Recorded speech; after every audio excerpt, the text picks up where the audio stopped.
Huyệt khí hải du BL24.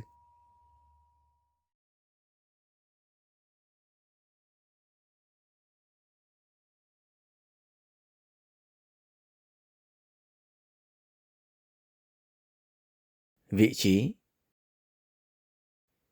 huyệt khí hải du BL24 nằm ngang mức bờ dưới mỏm gai L3, tương ứng vùng khe L3, L4 trên đường nửa bả, tuyến tham chiếu 1,5 thốn tính từ đường giữa lưng.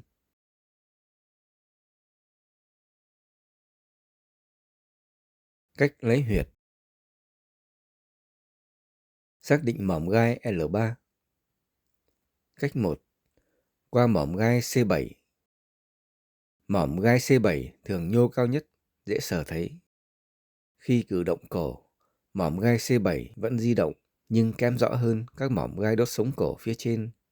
Các mỏm gai đốt sống ngực phía dưới hầu như không di động. Mấu gai của L3 là mấu gai thứ 15 bên dưới C7.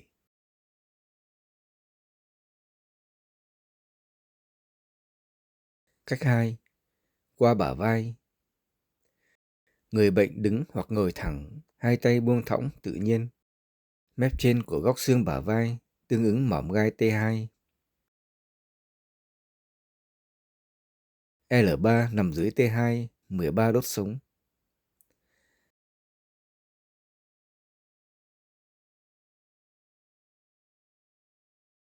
Góc dưới xương bả vai tương ứng mỏm gai T7. L3 nằm dưới T7, 8 đốt sống.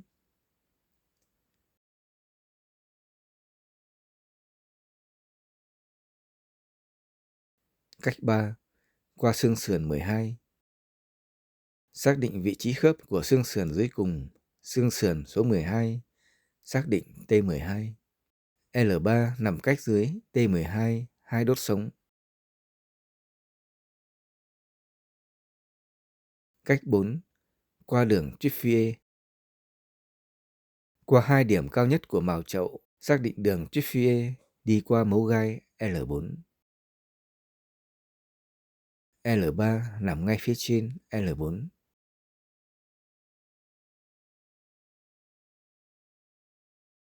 Xác định đường bả, đường nửa bả. Theo quy ước, khoảng cách từ đường giữa lưng, đốc mạch đến bờ trong xương bả vai là 3 thốn. Đường bả chạy song song với đường giữa lưng, đi qua bờ trong xương bả vai, cách đường giữa lưng 3 thốn. Đường nửa bả cũng chạy song song với đường giữa lưng, nằm ở nửa khoảng cách này, tương ứng 1,5 thốn tính từ đường giữa lưng.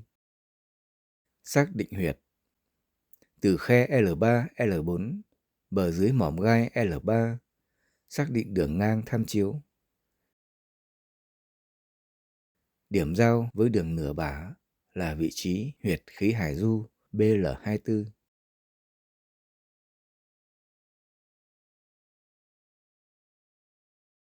Neo điểm: so với mức khe L3, L4 của huyệt khí hải du BL24, trên đốc mạch, phía trên là huyệt mệnh môn GV4, khe L2, L3.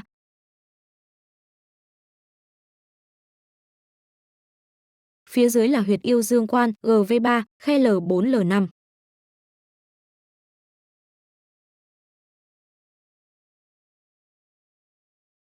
Cùng trên đường nửa bả với khí hải du BL24.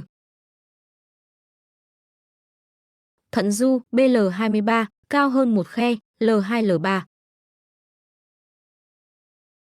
Đại trường du BL25 thấp hơn một khe L4, L5.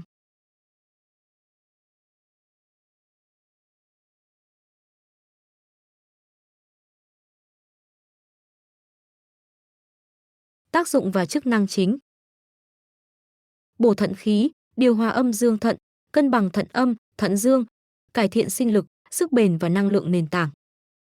Ích tinh, cố bản, củng cố tinh khí, tăng cường nền tảng sinh lý, sinh dục và sức sống lâu dài. Kiện cốt, mạnh vùng thắt lưng, gối, cải thiện đau lưng, yếu gối, thoái hóa cột sống và suy giảm vận động do thận hư. Lợi thủy, điều hòa thủy dịch hạ tiêu, cải thiện rối loạn chuyển hóa nước, giảm phù, tiểu rối loạn và ứ trệ dịch. Ôn dương, trợ hỏa mệnh môn, làm ấm cơ thể, cải thiện lạnh tay chân, suy nhược và giảm năng lượng sống. Ích khí hạ nguyên, tăng cường hô hấp, hỗ trợ thận, phế nạp khí, giảm khó thở và tăng sức chịu đựng. Khai khiếu tai, mắt, cải thiện ù tai, chóng mặt, giảm thị lực và các rối loạn cảm giác do thận hư.